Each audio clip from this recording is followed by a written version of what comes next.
Prokitans, today is Monday. At alam mo, Prokitans, may nag-request sa atin na itopic natin ngayong araw yung ano nga ba ang advantage at disadvantage ng pagbili ng fresh avocado or frozen avocado. So alam mo, Prokitans, kung ikaw ay isang avocado lover na gaya ko, so hassle sa'yo na 'pag bumili ka ng hilaw na avocado sa palengke, 'di ba? Siyempre ibibigay sa'yo hilaw, 2 to 3 days bago siya mahinog. Then minsan sa sobrang busy natin hindi na natin nabantayan yung paghinog niya.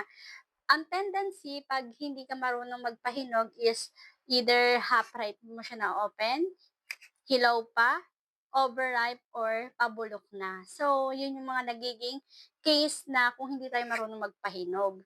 Pero meron din naman tao na dahil favorite niyang avocado, alam niya na kung ano yung eksaktong pag-open ng avocado. Gaya ko, Prokitans, alam mo ba ang isa sa mga technique kung paano mo malalaman kung hinog na ang hilaw na abukado kasi alam mo merong nahihinog na abukado na kulay green pa rin and meron naman na violet yung balat niya once na hinog. Yung iba kasi akala nila porke hindi nagba-violet is hilaw pa. Tapos pag-open nila is bulok na dahil evergreen siya. So, green yung pagkahinog niya. So, alam mo ang technique, Prokitans, kung gusto mo makakuha ng perfect na avocado, na bumili ka ng hilaw is once na pantay na siya, sample dito is malambot pa, dito is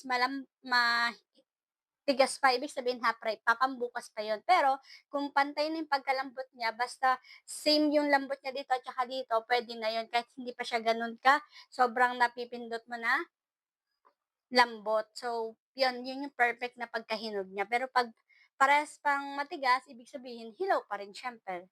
So, ang advantage ng fresh avocado croquetans, perfect 'to pang mga sushi, 'yan.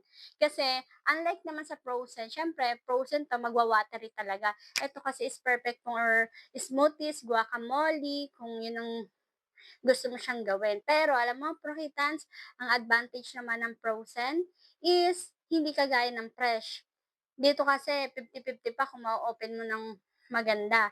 Dito kasi possible na maugat ang makuha mo kahit perfect yung pagkahinog ng avocado kasi hindi minsan or madalas hindi naman talaga may iwasan na magkaroon ng ugat ang avocado depende sa variety niya. So, ito naman frozen natin is ang kagandahan nito wala na siyang ugat, walang buto, walang balat. So, kakainin mo na lang siya. Wala rin siyang preservative, wala siyang sugar. So, as is, para ka lang kumain ng fresh. Ang kaibahan lang is frozen siya. 'Di ba napakalashasan niya, Prokitas, lalo ko isa kang avocado lovers na kagaya ko.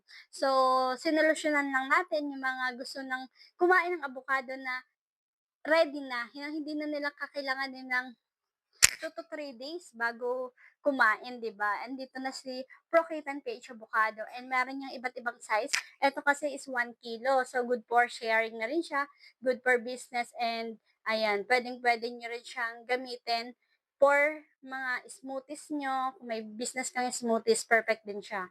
So, yun yung advantage niya, Prokitans. And alam mo, mas maraming bumibili ng frozen unlike sa fresh dahil ang fresh kasi prone sa reklamo. Kasi totoo naman na 'pag umorder kasi naman talaga kayo sa palengke or kahit saan, either hilaw yung ibibigay nila sa'yo and depende na sa inyo sa pag-open niyo kung perfect yung open niyo. Kasi mostly, may mga customer na hindi marunong magpahinog then once na na-open na nila na hinog or, overripe kasi 'pag overripe na 'di ba maugat na or bulok na.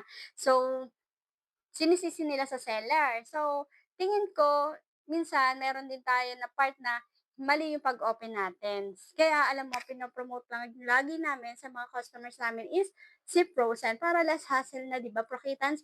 Wala ka nang intindihin. Ibabalik mo lang siya sa sample, kukuha ka lang ng portion na kailangan mo, then ibalik mo lang siya sa freezer.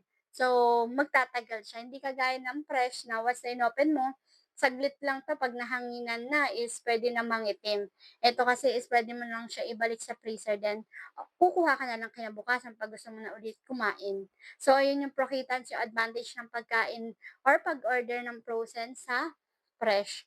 So, kung naghahanap ka rin ng avocado, fresh man yan or frozen, available 'to kay Prokitan PH Avocado and whole year siyang may stocks. So, message lang kayo sa business page namin, Prokitan PH Avocado, and ayan, magre-reply naman ng ating mga staff doon. So, ayan ang Prokitans, happy Monday sa ating lahat, and ayan, see you on our next video. Yun lang, bye!